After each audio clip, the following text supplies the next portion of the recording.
us from where are you? Where are you, MalyStryX? Where's you located? An underground Bristol bunker in England, far away. Far away. Not if you live in England. Not if you live in Bristol. Then you're actually quite close. Yeah, it's like where pirates are from. If you care about that. Wait, that's pretty cool. Is that actually where pirates come from? Web pirates. Yeah, Blackbeard apparently. Web pirates. No, you like know? actually cool pirates, not cool the ones.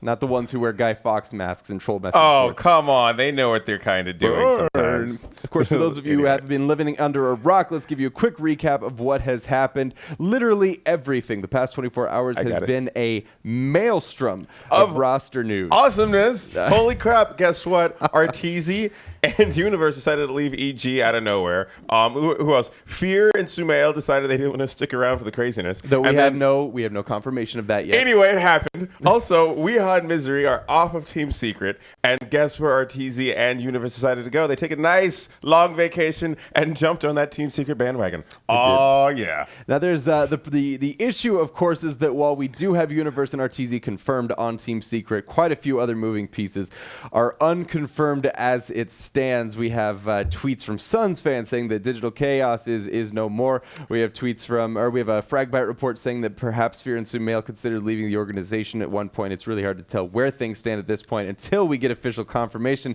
MalyStryX, where do we start? I think it would have to be whether Misery and Weeha deserve to be removed from Secret. I think that's the first thing. Is it an upgrade or a downgrade? I think that would be. And like from my personal opinion, I think definitely the offlaner position, swapping Misery for Universe, is like a clear upgrade. Like, no doubt that's an upgrade. Mm-hmm. Like Misery is like super consistent, but he also has a fiery temper, which is quite known that he's easy to lose. He loses his temper, so I would imagine if you can compare him, like screaming his lungs off to the Universe, he's like cool as a cucumber.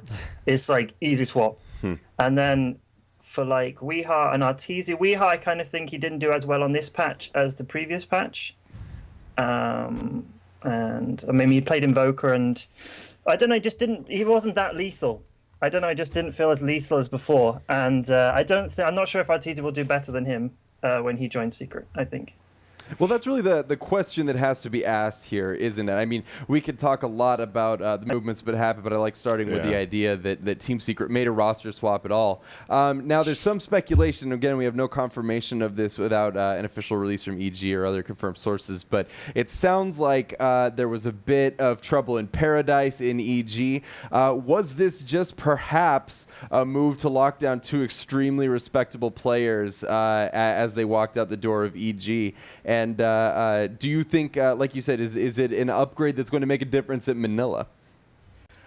Well, I think the first thing is if we actually go back to 2014 when Secret kicked Fly and No Tail, it was like exactly the same reason that two better players just happened to be available, which is what, Big Daddy said at the time. They just had better players. I totally understand why we'd pick them. So in this case, it's the same thing.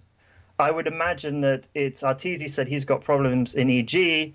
Is there space on Secrets? And then Puppy would say, who's the dead weight or who's not doing so well, and swap them out. But I think even if you take Misery out, he may lose in the future. But Weeha definitely wins from this. Because if you think about it, before he went to Secret, he was, We Fresh, cheater. He's never going to be going anywhere. He said, I'm going to TI5. He never went. And he comes out, a hero, really. I mean, even if he's kicked, his reputation now is so much higher than when he went in. So I do think it's just two players became available. They're just better than what they already had. So, but obviously there's a timing issue. Did you wait long enough to warn them? How much warning did they have? And like I said when I chatted to you before, I think in NBA people swap players a lot more often. So maybe we should just get used to it. Maybe this is what's going to happen. Players swap in and out all the time. But Universe coming to Secret for me is the biggest of the 4-player moves. Universe leaving EG, that for me, definitely the biggest shock. And I think it certainly speaks, There's a lot there. Where does he go? I mean, what happens to Misery and Weeha after this? I mean, because we're hearing mostly about like where people leaving. We're not hearing about so much as the pickups. I mean, the only pickup off the top of my head I can think of is Team Secret picking up Arteezy Universe. Now we've got like so many other teams that are like going to be looking at these like free agents that are on the floor. It's like, who do we want to drop? So I can imagine the next 48 hours we're going to hear about drops and pickups very quickly because OG looked great at Frankfurt. They did great at Frankfurt. Not so well at Shanghai, and not so well at Dota. And yet they didn't make a roster change yet. I think at this point, with only 3 days left until the rot, they're probably not going to risk wading into this Shark Tank. We're not going to see any OG changes, but still, the fact remains that they. Wow. Team Secret obviously took advantage of an opportunity. Now, the next report that we're hearing, and again, a lot of things are changing, whether the Fragbite report comes to pass or not. It sounds like at the very least, Fear and Surmail were unhappy with the EG situation. Now, I'm hearing from different sources that they actually managed to work something out, that the players were considering leaving because of problems with PPD's direction for the team, that perhaps they're picking up things from Digital Chaos. Where do we start to dissect this EG puzzle? I don't think Fear and Sumail would leave. I just can't see it happening unless PPD's trying to challenge himself to be like Puppy and get 4 new players and then see if he can do better. I just don't see it happening. But the thing is, I mean, who does he take? I think that would, make them worry. Who's he going to bring in? And I think for Sumail, I think he seemed frustrated at Dota Pit in the games. I mean, there was one game that he was on Invoker. He rage brought back. I can't remember which game it was. It was like he was super pissed off they died. And he brought back for no reason and entered to going back to killing creeps. And it was just because he was frustrated. And he actually tweeted, didn't he? Said, now Arteezy's left, we might actually win tournaments. So I think he can be convinced. And if Fear leaves, I don't really know what EG is, because even though PPD's the captain, for me, Fear is EG. Like, unless he's retiring, which I think would be reasonable. And then there's talk that they could bring in AUI, who was kicked after TI5, and then Bulba, which then I would definitely think that the team is much weaker with Bulba if they added him as a player. And I think the question has to be asked. We've talked to okay, so let's go. That was a lot. What all the way down the rabbit hole. Holy you did pile a lot. So let's shots fired. First, the report obviously about Fear and Sumail.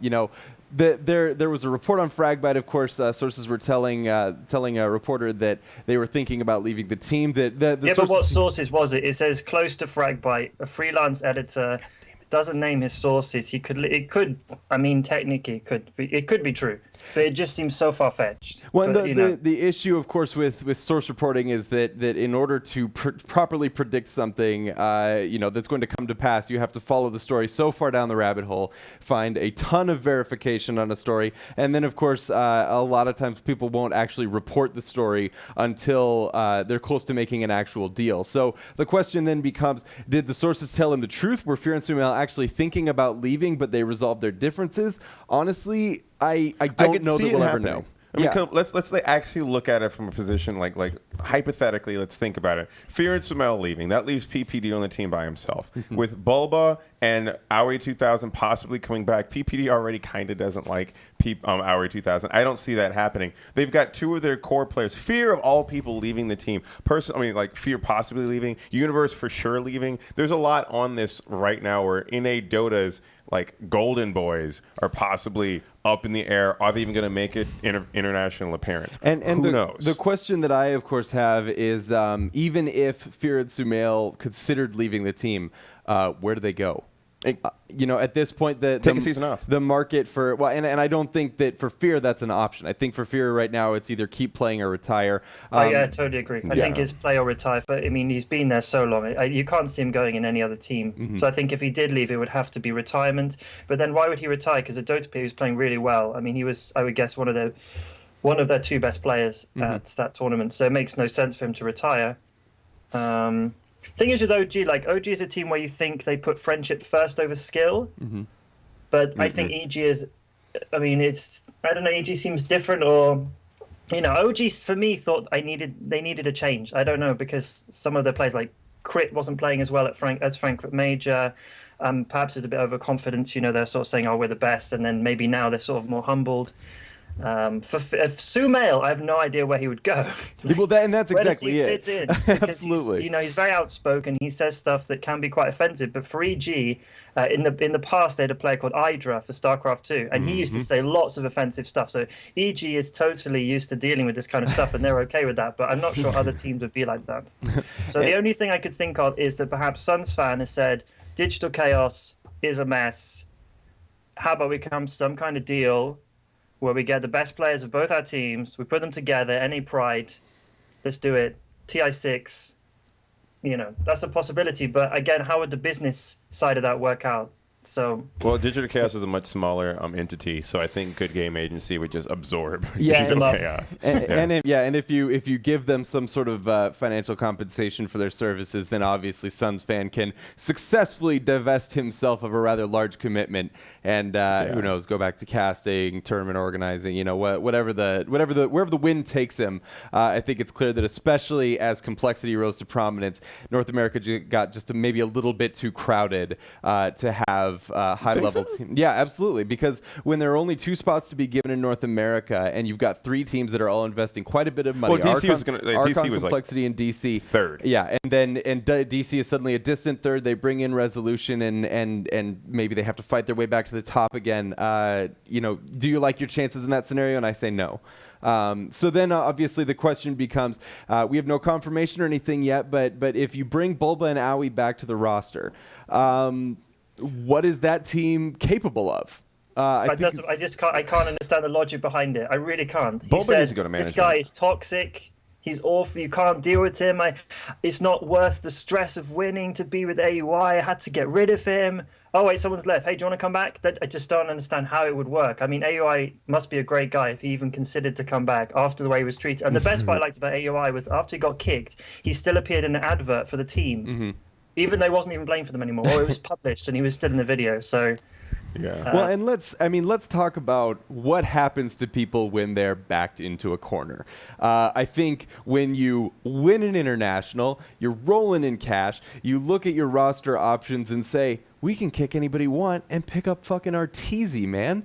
You're probably feeling pretty good about your situation. You're feeling comfortable to say a lot of things and burn a lot of bridges. And PPD has never been afraid to speak his mind, even if speaking his mind wasn't in his best interest. Now you're looking at a situation where a group of players is left with literally no option but to form the best team they possibly can right ahead of the major. Okay. I think in that position, you try to bury your ego, you make it a professional relationship, and try to let bygones be bygones best you can. No, but think about, actually, you know what? You brought something up that I've had on my mind for a very long time. Why the hell did PPD and EG kick Aoi for Arteezy when they already had Sumail? Let's put it like the same way. Sumail and Arteezy have the same alpha-type personality. It's so true. This is exactly... Wait, let me finish. Yeah. Putting them both on the same team, have they won anything of note since then? They've gotten great positioning on every tournament, but they have not won anything. And I think it's because they have 2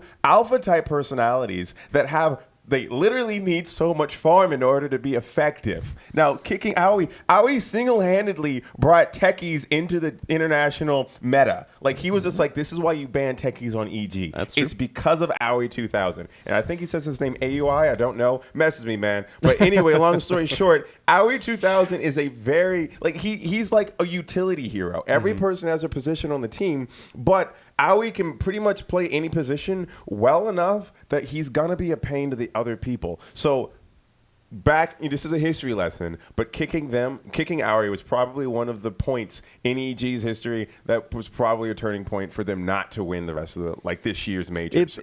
It could easily be argued, MalyStryX, feel free to weigh in on that. It could easily be argued that given how well that roster congealed around the international.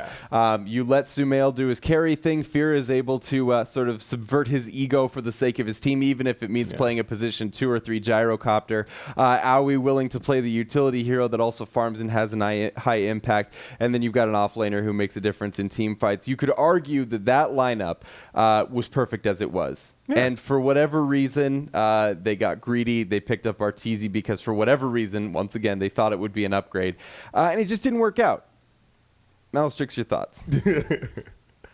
Well, I think if we've seen from Secret, they're changing players. Sometimes they've won a tournament and then they say, can I be bothered or can I tolerate living or traveling or sharing a room with this person for the next 6 months? So I think that plays a factor. And when there was an interview with Dendy and he said that skill is only one factor. And I really do think that the AUI situation did give a perspective is sometimes there's also the personal side is you do not like this person. Mm-hmm.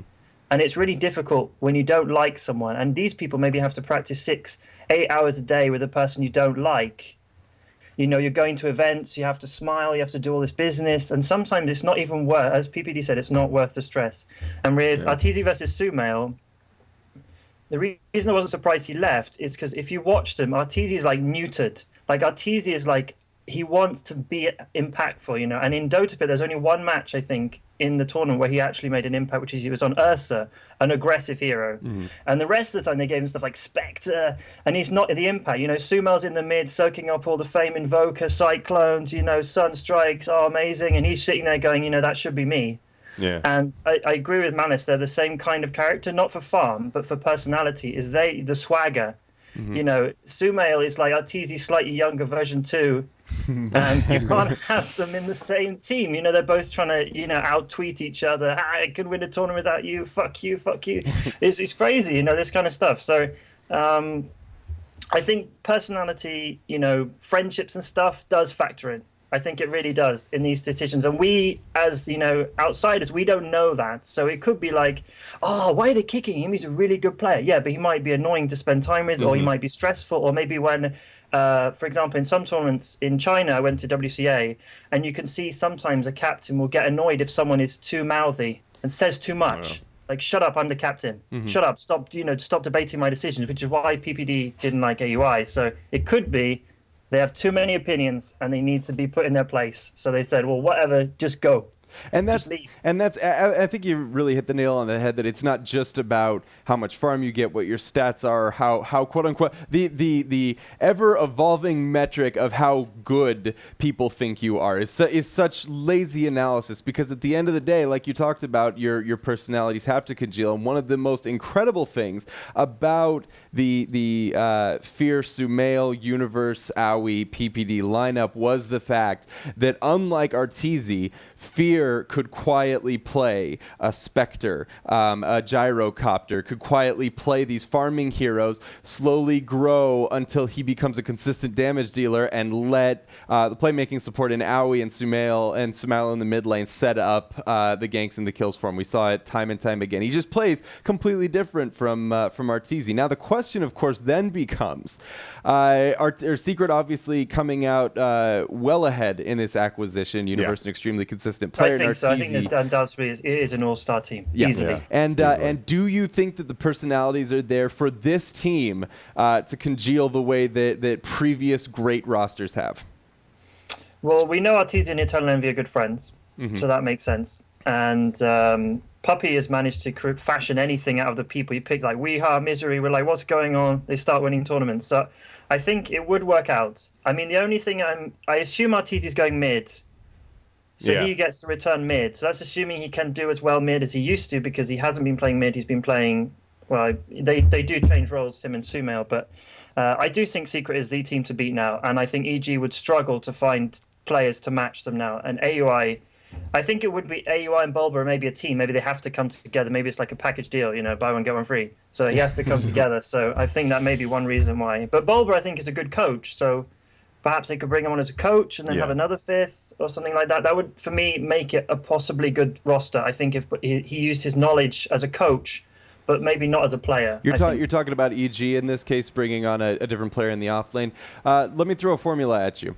Oh boy, here we go. Zai finishes up school, steps into the off lane, and Bulba's coach. What do you think of that lineup? In the interview on your show last week, thank you. Yeah, just say he did seem like he hadn't written off the possibility of finding a team before TI6.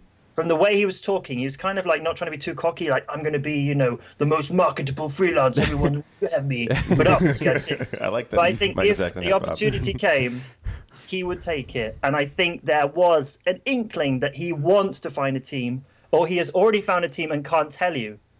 and he wanted to be modest. So I think Zai, if you get Zai, he can play any role, he said, apart from mid, right? AUI, and then it would be a solid team, I think. You think Zai? Okay, are we talking about EG, Zai? EG. So instead of Bulba becomes a coach, AUI, Zai changes role. So it would be Fear in the 1, Sumail in the 2, Zai 3, Aoi 4, and PPD 5. That sounds like that. Zai plays, Sumail 1, he changed roles Sumail in 1, Secret. Fear The 2. problem is AUI and Zai are greedy supports. So there is a possibility they're kind of similar players, but Zai did play a different role before. So if that was a team, I would back that. I could see PPD dropping down to the 5th, possibly even 6th position support, because PPD can play those. PPD currently is the 5. Yeah, I know, but I was just saying, like he said, greedy supports. It was like, Zai, he kind of needs farm. He wanted to be a cocky person, but I can see he like stepped back in his career and decided, I'm not really good at the 1 position. I'm just gonna back off into like the 3 and 4 position. He stated in our interview that he likes to play from a position where his game knowledge and sort of game instinct takes over. And no, I wholeheartedly agree. If you have a guy that can come out of the offlane and make a big impact, much like Universe did, I think the difference between Universe coming out of the offlane role and Zai coming out of the offlane role is that they both have a strong teamfight impact, but Universe prefers to continue that late game teamfight impact, whereas Zai could also step into a carry position, assuming that's what the meta called for. So I'm not going to compare the two. Obviously, both incredibly outstanding players, and we look forward to seeing what happens when they come back. 1v1 me, bro, man. What a safe answer. Everyone is great. Just that you can't really hate anyone ever, can you? Really? Yeah, you know, you can't. Totally. The last thing that I want to talk about, obviously, a lot left to unfold in the Western world, and lucky for us that we're along for the ride. I hope to get sleep sometime between now and TI6. China obviously making a lot of roster shuffles of their own, and yet the early results out of China have not favored the old guard. Is this? Are we going to continue to see problems for China headed into the Manila Major, or do you think that the young guns are going to come up and fill their place? I think they will do. I mean, there's that team Wings who did quite well. I like the new LGD lineup. It got a similar thing in China is that ROTK is really interesting because in Chinese scene he's not. People don't like him basically, but in the Western scene people love him. So it's really weird because you don't know which is more accurate depiction. So I think China will do well. I think IG is like RIP, rest in peace, dead. Just IG is dead. Newbie probably dead. LGD okay. CDEC okay. eHome okay. I think those eHome yeah.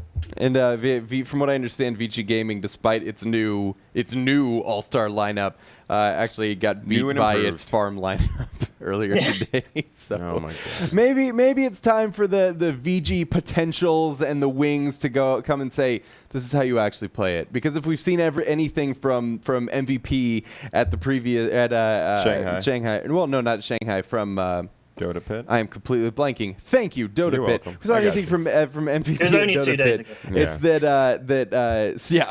It's fair enough. It's that knowledge in Dota is not a proprietary thing. If you work hard enough and you play hard enough and you get good enough, you could challenge legitimate teams and frankly dominate them. I'm curious about what you mean, because I think it means anyone can be anyone in a very long-winded way. Yeah, I mean that's possible, but it doesn't happen. What I meant was we tend to shuffle players around the respective regions in Dota. It's something that's happened in many esports for a very long time, and yet everybody seems to weigh out the rosters of new unknown players. But if MVP's shown us anything, I mean, to be fair, MVP wasn't completely unknown. Players like QO have reputation for quite some time, but we didn't see Jerax take that team from nothing to something. We didn't see Black take that team from nothing to something. You know, we're not shuffling in old familiar players. We saw them do that all on their own. Black is no, but yeah, the thing is, like with the last veggies, I don't know. Anyway, after TI5, it was really that lots of teams realized if you introduce a very young player, and it's the same in soccer. Football. You know, lots of teams add a really young player. So I'm a Man United fan, and we have Martial, and there's a British guy called Rashford, and like the energy young people adds, you just get a talented MMR high skill player. We had Miracle, you know, Sumail, same. You know, we might see some new faces popping up, but I'm really sad Black might not find a team. I don't know. I just don't see him being, you know, featuring. I'm just sad because he seems like so unlucky. I think he's more unlucky than AUI because he's literally played with anyone and running out of possibilities. In like 5 years, he's going to be an accountant in Miami. Like most professional competitors. He's running because he went to Mousesports 3 times, and he's just a nice guy. And I really wish, if there's any player to find a team, I really hope he could find a team. There's so that's like a new class of pro that's developing. We've got Black, we've got Sing Sing, we've got old pro. That sounds like a team. They should just have the old pro team. The old Fear balls. can get on there. And old man Dota. We're still waiting for Merlini's career to blow up. No, dude, he's great on Ursa. Didn't you see that? Oh my god. Well, yeah, I mean. Exactly. Until he hits pro team. No, I mean nothing against Merlini. I'm just saying if he wants to step off the mic and try his hand with a pro team. You heard that? You heard that? Probably... Ian Barker is challenging Merlini 1v1 him, bro. Hell yeah! I didn't say. I was you saying. Did. I heard you. Didn't you hear him Twitch chat? Exactly. I was saying. Oh my god! There are openings. I'm excited. I'm tweeting it now. Tweet it. He's gonna get wrecked, son. MalyStryX, any final words before we close up shop and talk to gods? No, your show's awesome. Keep up the hard work. And you're not wearing matching shirts this week. That's disappointing. Oh, do you want us? We can color coordinate again. That was the best intro ever to your show last week. Thank you so much, MalyStryX. We appreciate your insight and good luck to you. And whatever. Just get out of here. And please. whatever. Okay. Please just leave. Oh my god, I love you, MalyStryX. Bye-bye.